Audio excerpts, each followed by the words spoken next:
Hello, welcome to another video. In this video I'm going to be going through a couple very simple 5-minute checks. It can save you some big headaches in the winter with your old vehicles or even your new vehicles. So let's go through it. I'm just going to do some 5-minute checks. 1. Antifreeze. 2. Fuel additives, diesel and petrol. And also, of course, keeping your batteries topped up. Batteries don't like cold weather. I found that out the hard way as well. These I thought were okay, but I think I'm gonna have to buy some new batteries for the ERF because I went to start the other day and it just went click. First off, something I always like to do is start with, really, when I'm checking over my wagon, because this is my wagon with the ERF, if you don't know. 1999 ERF EC11. So first thing I always like to do when it starts getting colder, because we're officially into autumn, we're in October, we're into winter, coming towards winter, so just want to check the antifreeze level. If you don't have an antifreeze level, you can probably go to a garage and get them to test it for you. Right, so I've got 2 floating, that is safe down to -15. It's very rare we get anywhere near that up here in the northeast of England. It gets close, but I don't think I've actually ever seen it hit -15. I might top it up with some neat, just to give that a little bit extra. On the next thing, we'll just do battery charging first, because batteries, like I said just earlier in the video, batteries don't like being cold, and you might find that with your phone, where in the summer your phone would last all day, but in the winter when it's cold, if you don't have it in your pocket or warm, it soon pulls the batteries down. So keep the battery charger on. I need to get a 24 volt one, because this is 24 volt, but I'm just charging one battery at a time at the minute. So keep your batteries topped up with a charger every week or so. Just throw them on charge for a day. Keep them trickling in. If you're really lucky and you have the vehicle inside, if you can even get a trickle charger, you could just leave it plugged in, or a battery conditioner. You can get new chargers which just keep your battery optimized all the time. They're worth looking at if you can afford to do that, or if you have the facilities to do that. Fortunately, I don't. I've got to have a decent day, run the power lead out, throw it on charge. It's one of those things. On to fuel additives. So this one is for the diesels. It's this one is called. It's a Miller's product. I don't know whether it even still exists because this bottle is so old. I thought that was my next job turning up, which will be coming to the YouTube channel. If you like lorries, Scanias, a next gen Scania, a 770 show truck, you have to check that out. Just keep an eye out on the channel for that.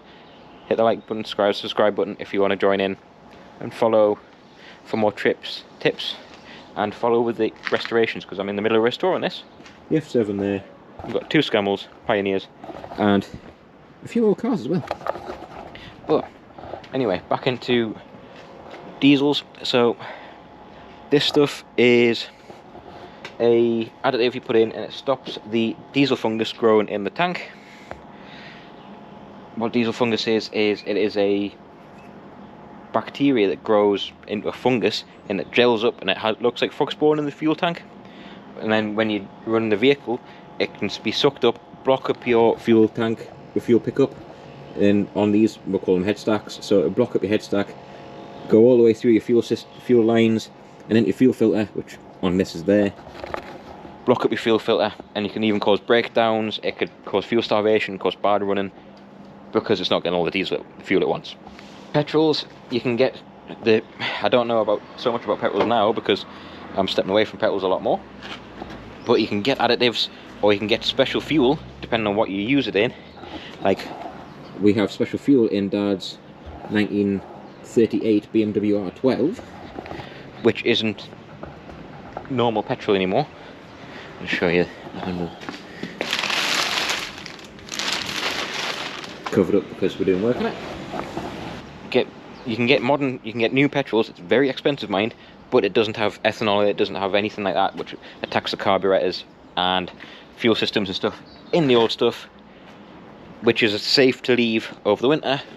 Modern petrols, especially E10, they can, or anything with ethanol in, they can cause problems with the carburetor, and fur them up, damage them, even completely destroy some things at sometimes. So it's worth looking into either drain the fuel tank and putting certain magic petrols in. I think it's called Aspen.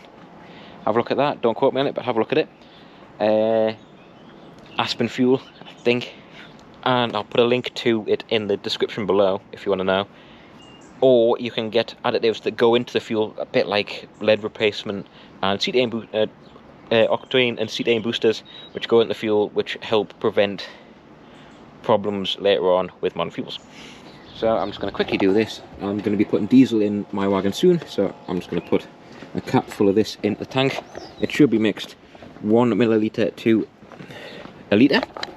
So if I put a capful in that, it's going to be more than enough for what diesel I'm going to be putting in. And it looks like I have a diesel leak and a dead moth. So I'm just going to pour some of this, capful of this into the fuel tank. And then when I go to the fuel station, get robbed blind, that will all get mixed up into the tank and stop any additives growing, any fungus growing in the tank, causing headaches and breakdowns. There's 2 or 3 very simple 5-minute jobs which can save you so many headaches in the winter, or come to so season next year when you're going back out. Like, so I'll give you an example. If you don't put antifreeze in your coolant, one, antifreeze is got anti-corrosive properties in it, so it stops the water from, it helps stop corrosion in the engine. And 2, it stops your water freezing in cold temperatures, which can then also cause severe problems later on with either cracked engine blocks or pushing out core plugs. This one we will probably put a little bit of more antifreeze in. She's got one safe, she's safe down to -7. So there you go, that's why you want to check it. Safe down to -7, we have seen -7 up here, so we'll get that sorted. I don't have any petrol additive to put in this, but I'll do that another day. So there you go. And I'll give you an example of what can happen with the diesel bug. Josh Miller, who also has an ERF, he has an EC10, and he put diesel in, I think he left it around 6 months, and came back to it, drove it, and said it felt down on power. Looked in his fuel tank, his fuel tank was full of frog spawn. Diesel bug. It ran through, he's actually ended up having to change his fuel tank. He's put a new fuel tank on with a new head stack, and he's had to change the fuel filter, blow all the fuel lines out, and change the fuel filter. Jay from Get Up Garage and his dad Gary, they have a Volvo FH Mark 1, or version 1 they have a version 1 FH, which is a very nice wagon. They parked it up with some diesel in it, and when they took it out for test, they're reporting it broke down on the way to test, on the way to the garage to get checked over for MOT. Turns out that the tank had also been, it had grown, the fuel had grown diesel bug and blocked up the head stack and blocked up all the fuel filters. So they actually had to have the fuel tank off and sent away to be cleaned out, flushed out, and then redo all the fuel lines and fuel filters. So from that simple trick of just putting your additive in, it can prevent so much headache and so much costly problems later on, possibly even next year. I hope it helps. If it did help, please like and subscribe and come along for the journey with the ERF, which I'm probably going to do some work on right now actually, and stuff like the F7, and also our scouts. So yeah, I hope it helps, because if I can help someone, I'll help someone. Cheers and ta-ra for now.